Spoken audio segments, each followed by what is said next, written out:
ముఖ్యమంత్రి అరవింద్ కేజ్రీవాల్ అక్రమ అరెస్టును ఖండిస్తూ కాకినాడ భానుగుడి వద్ద ఆమ్ ఆద్మీ పార్టీ జిల్లా కన్వీనర్ నరాల శివ అధ్యక్షతన వారి నివాసంలో అఖిల పక్ష పార్టీ నాయకులతో సమావేశం నిర్వహించారు.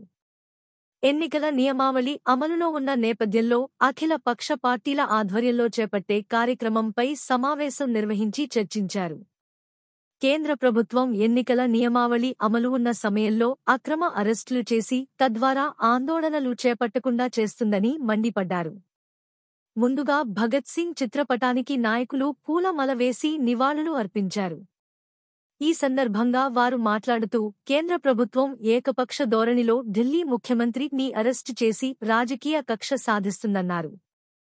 ఎన్నికల నియమావళి అడ్డుపెట్టుకుని ఎటువంటి దుశ్చర్యలకు పాల్పడుతున్న బీజేపీకి రాబోయే ఎన్నికల్లో ప్రజలు తగిన గుణపాఠం చెప్పాలని పిలుపునిచ్చారు. జిల్లా పోలీస్ ఉన్నతాధికారుల పెర్మిషన్ తీసుకుని సోమవారం శాంతియుతంగా అఖిల పక్ష పార్టీల ఆధ్వర్యంలో ఆందోళన కార్యక్రమం చేపడతామని తెలియజేశారు.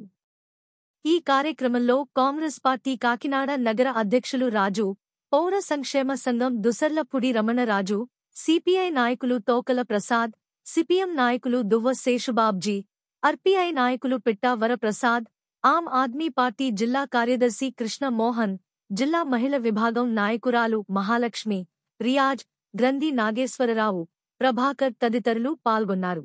కేజ్రీవాల్ గారి అరెస్టుని మీరు చూస్తున్నారు. ఇక్కడ అఖిల పక్షాలు ఇండియా కూటమి తరపు నుంచి కాంగ్రెస్, పౌర సంక్షేమ సంఘం, సిపిఐ, సిపిఎం ప్రతి ఒక్కరు కూడా ఖండిస్తున్నారు. ఎందుకంటే అది ఖచ్చితంగా అప్రజాస్వామికం. ఎందుకంటే అసలు ఒక్కసారి ఆలోచించండి, అరవింద్ కేజ్రీవాల్ గారు అవినీతి నిర్మూలన కోసం వచ్చిన వ్యక్తిని అవినీతి రొచ్చులో మేము ముంచగలిగితే బీజేపీ పార్టీ విజయం సాధించవచ్చు. 400 టికెట్లు పైనే తెచ్చుకుని మనం రాజ్యాన్ని, దేశాన్ని కలకాలం ఏలొచ్చిన దృష్టితో చూస్తుంది. ఇది చాలా తప్పు. అరవింద్ కేజ్రీవాల్ గారి యొక్క అరెస్ట్ ఈరోజు దేశమంతా ఈరోజు బీజేపీ ప్రభుత్వాన్ని చీ అనే పరిస్థితికి తీసుకొచ్చిందని ఈ బీజేపీ ప్రభుత్వం గమనించాలి.